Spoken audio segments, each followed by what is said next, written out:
Quick question. What's the most utterly country you can think of? There are a lot of good candidates in 2022, but Somalia is definitely making strong moves towards the prize. I mean, there are actual pirates there, not knockoff ones like us knowledge raiders. Sure, a lot of other countries in Africa are also dealing with severe problems like civil wars and dictatorships, but Somalia has all the most outrageously extreme problems a broken country can possibly have combined. The vast majority of the problems in Africa can be traced back to border issues. During the age of colonialism, the Western powers just randomly lumped together all sorts of people of different races, languages, and religions into a single country without a care in the world. Is that what happened here too? Let's try to unpack the complete clusterfuck of Somalia and try to figure out what went so horribly wrong. Let's set sail for Somalia, the irreparably fucked country.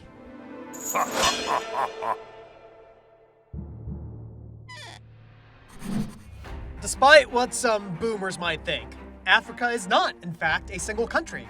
It's the second largest continent after Eurasia and bigger than America, India, and China combined. You can't just generalize this continent as Africa. That's like saying that the Indians and Japanese are essentially the same because they're all the Asian folk anyway. The biggest divider is here, the Sahara Desert. Even the most resilient animals have a difficult time surviving here. It's one of the harshest deserts on Earth. This hellish desert splits Africa in two, as well as any ocean, to the point where you could consider North Africa and South Africa two completely separate continents.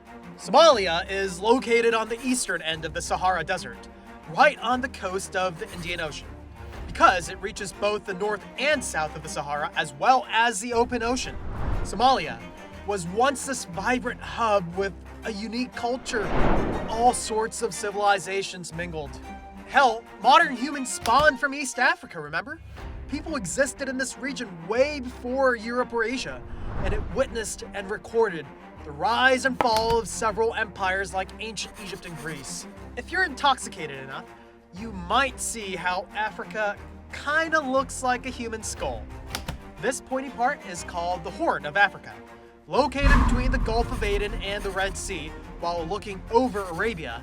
It's even close to Egypt and Persia. As you can see, Somalia has been blessed with exceptionally great real estate. No single empire has really ever conquered and united the entire continent of Africa. Therefore, languages and religions wildly vary from tribe to tribe, village to village, even in the 21st century. However, the coastal regions of East Africa were exposed to Islam from the 7th century and formed these massive cultural spheres, hybrids of Islamic culture and African culture. The Somalis, a nomadic people believing in Sunni Islam, settled in the Horn of Africa.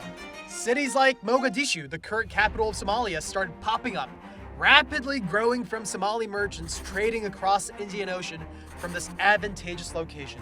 The only African region that remained Christian after the spread of Islam was Ethiopia. As you can imagine, this slight disagreement about whose holy daddy is bigger led to mutually casual stabbings with Somalia. When Portugal appeared out of nowhere to help its Christian buddy, the Somali cities barely survived by screaming bloody murder to its fellow Muslim Ottoman Empire. This timely intervention stopped the Portuguese invasion, and Somalia was able to hold on to the Gulf of Aden. With Muslim powers like the Ottoman Empire and the Omani Empire having their back, the Somali merchants were able to freely roam the West Indian Ocean. However, the Western powers got too big by the end of the 19th century.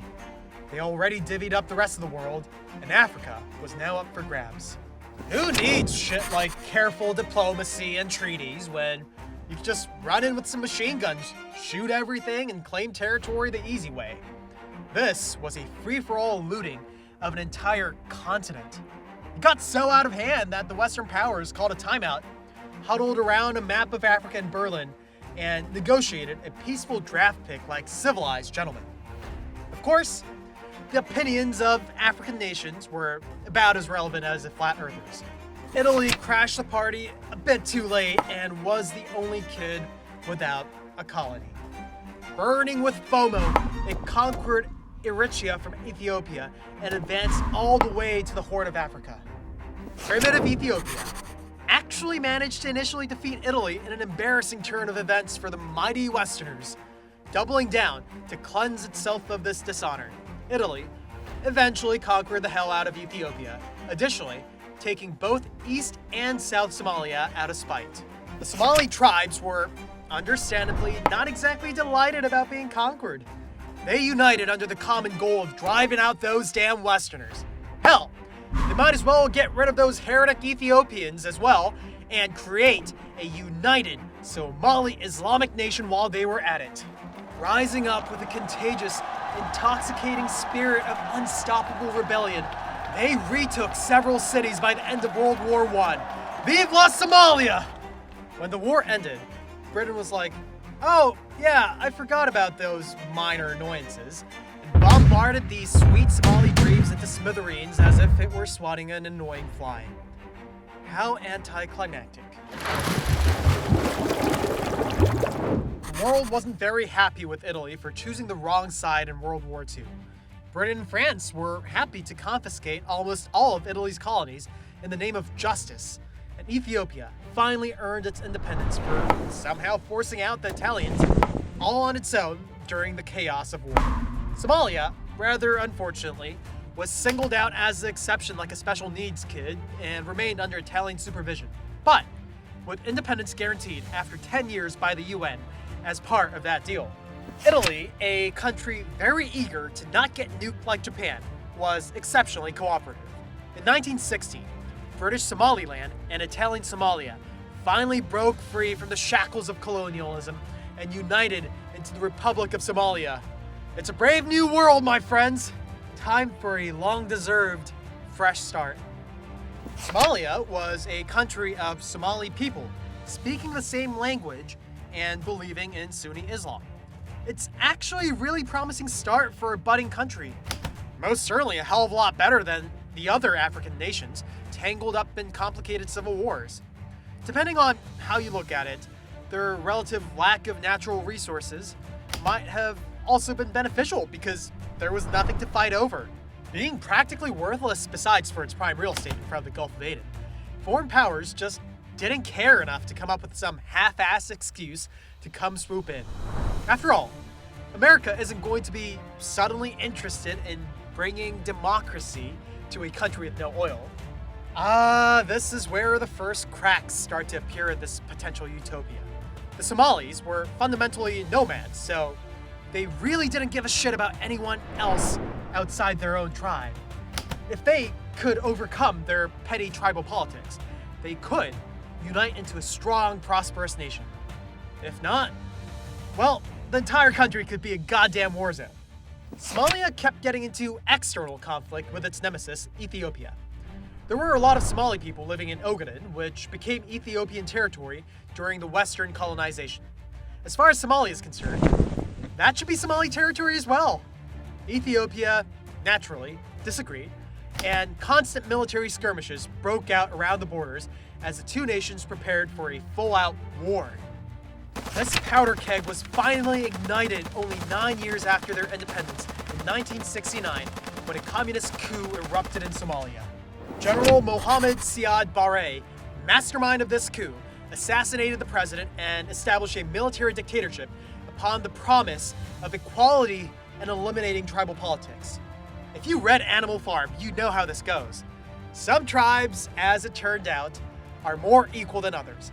He single-handedly started to fuck his country's economy like a pig with rampant corruption and relying upon foreign aid without a care in the world.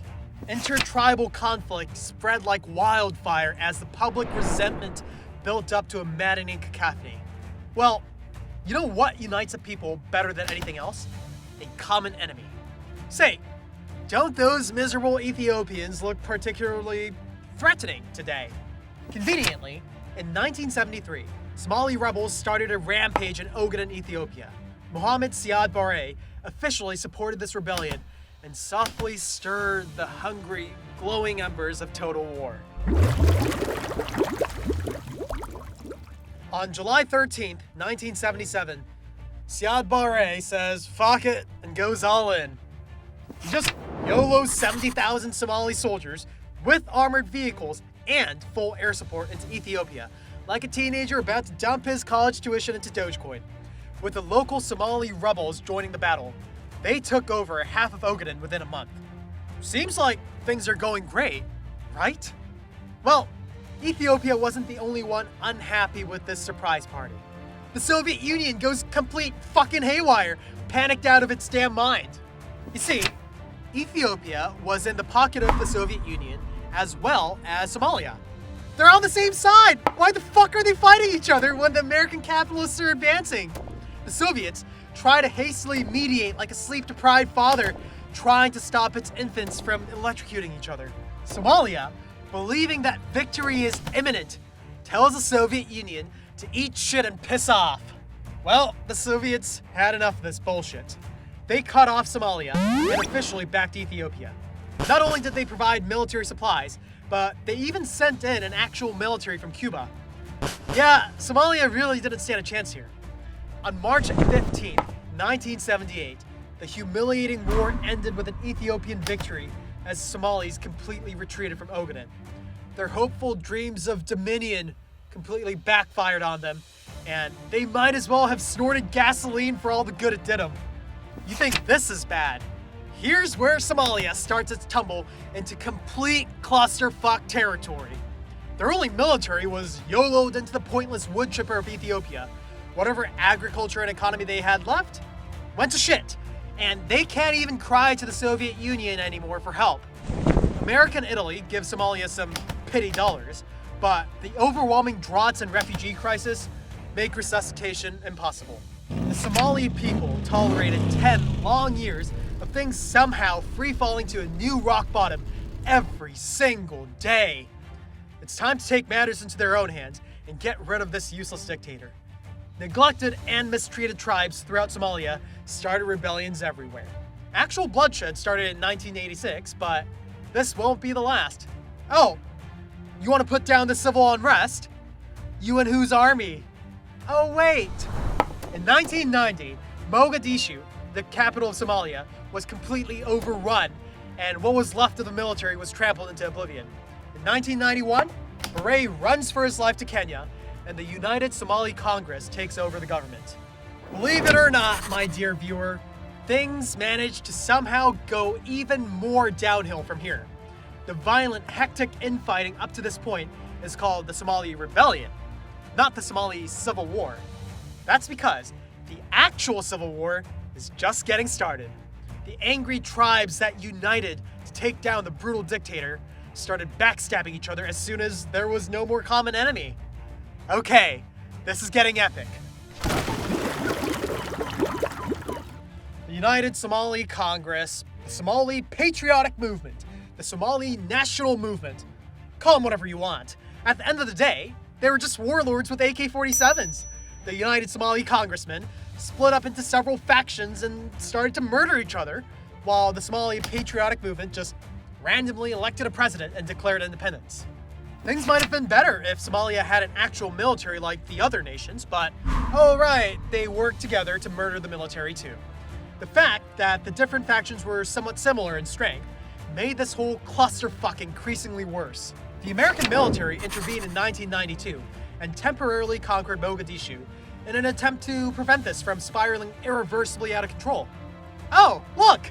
Common enemy! The Somali tribes united to collectively beat the shit out of America, and America noped out of there relatively quickly after suffering catastrophic losses. This is what the movie Black Hawk Down is about.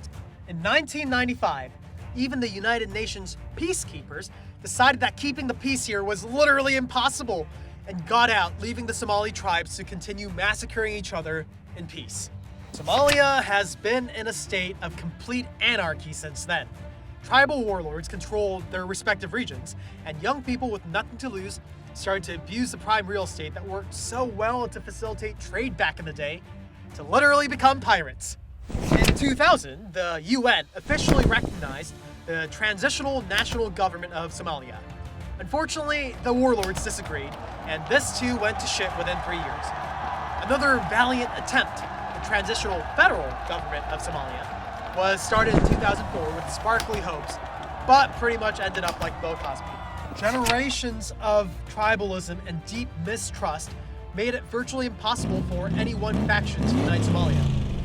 There's only one solution here, one hero that can save the day: Islam.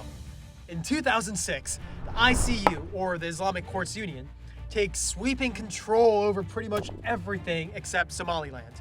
Under the united flag of Sharia law, tribal warlords became peace lords, the pirates became polite sailors, and it seemed like all this ridiculous infighting was finally done. The country could finally move on. Nope! America, Ethiopia, and the African Union hastily bombarded this potentially dangerous Islamic fundamentalist country out of existence before it could grow into another Afghanistan. The Ethiopian invasion of Somalia put the ICU in the ICU, and Somalia got reset to its default state of complete clusterfuck once again. The Somali Civil Wars continue to this day as guerrilla warfare between the government forces and Al-Shabaab, a Somalia-based terrorist jihadist fundamentalist group born from the ashes of the ICU. Somalia was once this prosperous region, vibrant with trade and culture. It's now virtually impossible to find even a glimmer of hope anywhere within its land or seas. There are constant outbreaks of gunfights between mistrustful tribes amidst never-ending terrorist attacks by radical militant groups. Things seem to be getting better though, slowly but surely. In 2011, government forces took back Mogadishu from Al-Shabaab. In 2012, an official Somalian government recognized by the international community was established. We'll end this video with a wish for intertribal peace and understanding in Somalia, with a truly sustainable government for the people. Maybe the region can eventually be unfucked after all. This has been David Bradford from Knowledge Raiders, and thank you for watching.